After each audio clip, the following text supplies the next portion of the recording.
Seulement voilà, parfois on ne se comprend pas quand on a un chien. Et heureusement vous êtes là les visoires, éducateurs canins, comportementalistes. Et vous êtes là surtout pour répondre aux questions des téléspectateurs. On va commencer par une question très précise. Elle est posée par Catherine. Bonsoir Wéo, bonsoir Lévi. Je m'adresse à vous avec Maloute, berger blanc suisse, qui est âgé de 4 ans. Le problème rencontré est que lors de nos promenades, les choses de la vie, telles les feuilles, les mouches, sont plus intéressantes que moi. Je voudrais être beaucoup plus intéressante pour elle. Comment pouvez-vous m'aider à résoudre ceci? Merci Wéo, merci Lévi. Alors comment on fait pour être plus intéressant qu'une feuille? Alors d'abord, il y a deux choses. La première, c'est que sa chienne qui a 4 ans est quand même assez jeune. Elle est plutôt espiègle. Elle a tendance à être très observatrice de tout ce qui se passe. Elle s'intéresse à la vie. À la vie, voilà. Tout ce qui se passe à l'extérieur. Maintenant, pour capter l'attention d'un chien, en fait, il va falloir lui expliquer que, il y a un moment où tu es avec moi et donc c'est le centre d'intérêt, entre guillemets, c'est moi. Par contre, le moment où je te libère, tu peux faire tout ce que tu veux. Et ça, le problème, c'est que les gens, quand ils ont un chien, ils n'expliquent pas au chien ce qu'ils attendent du chien. Et c'est là le grand problème. C'est-à-dire qu'on prend le chien, une fois qu'il sort, lui, il fait sa vie. Voilà, il va à droite, à gauche. Alors, pardonnez-moi, mais comment on fait pour expliquer au chien je voudrais que... En fait, c'est pas en disant je voudrais que, mais plutôt en canalisant le chien. On va expliquer au chien, par exemple, que d'abord, il doit s'asseoir à côté de nous. Une fois qu'il est assis, on va le récompenser, on va détendre la laisse. On va commencer à lui demander à marcher avec nous, à côté de nous.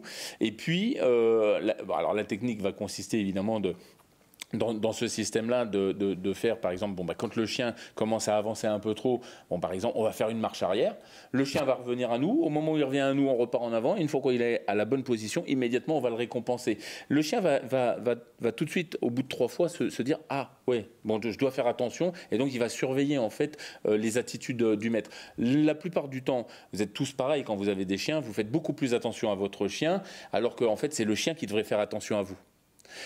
Et là, par exemple, quand on fait un truc tout con, mais quand on marche et qu'on explique au chien qu'il doit être à côté de nous, à un moment donné, c'est ce qui se passe avec Maloute, le chien se dissipe assez rapidement. C'est-à-dire qu'il ne fait pas attention à ce qui se passe autour, à ce qui se passe avec la maîtresse, mais à ce qui se passe autour. Et dans ce cas-là, on va faire en sorte de montrer au chien que c'est à nous qu'il doit faire attention. À ce moment-là, donc, on va surprendre le chien en faisant demi-tour.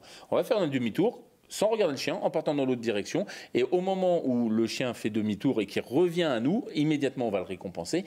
Et au bout de 3 fois, quand les personnes font un demi-tour, alors on ne fait pas de demi-tour sur place, on part vraiment dans l'autre direction. Et quand on fait le demi-tour, au bout d'un moment, on va voir que le chien fait tout de suite attention à nous, il tourne en même temps que nous. Et là, du coup, il est canalisé sur nous.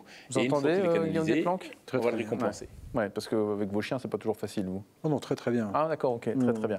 Donc après, évidemment, il est beaucoup plus attentif. Ok. Question de Justine, s'il vous plaît.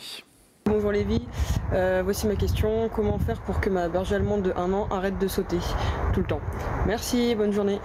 Alors, on a un berger allemand croisé kangourou. Le mien est pareil. Ah oui, c'est vrai. Il est aussi grand que moi en plus. Alors la problématique en fait du chien qui saute, c'est vous-même qui l'avez créé ça. En fait, les chiens à l'origine ne sautent pas. Non. Simplement, comme il faut remonter un peu au moment où vous avez réceptionné ou eu le chien chez vous, ou le chiot, vous avez passé beaucoup de temps à le regarder pour voir s'il s'adaptait à la maison, si tout allait bien, s'il faisait pas de bêtises.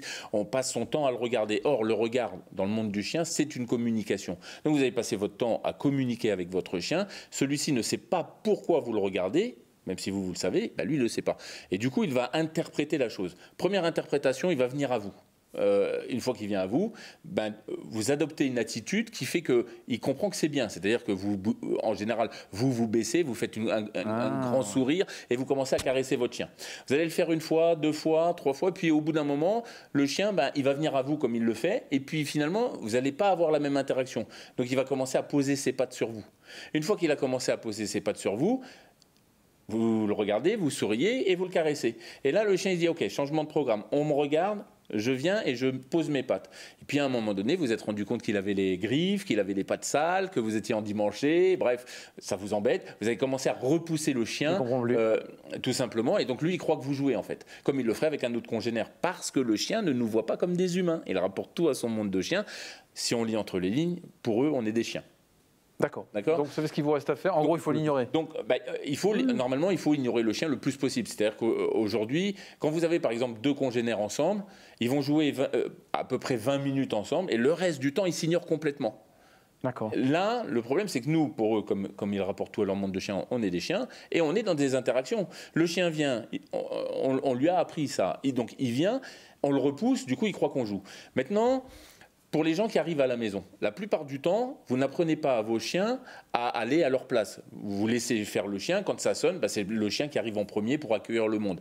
Donc du coup, le chien fait la fête. Pourquoi ? Parce que les gens ont les mêmes attitudes que vous. Le premier truc que font les gens, c'est de regarder le chien. Donc c'est en gros, voilà, tu as ta place et tu bouges pas. Idéalement, voilà, on va expliquer au chien que d'abord, sans stimuli, qu'il doit aller à sa place. Donc on le fait une fois ou deux. Et puis ensuite de ça, on le fait avec du stimuli pour que ça marche. Alors vous savez ce que vous allez faire ? Vous allez écrire un guide. Ce serait pas mal. Le guide d'achat avant l'achat.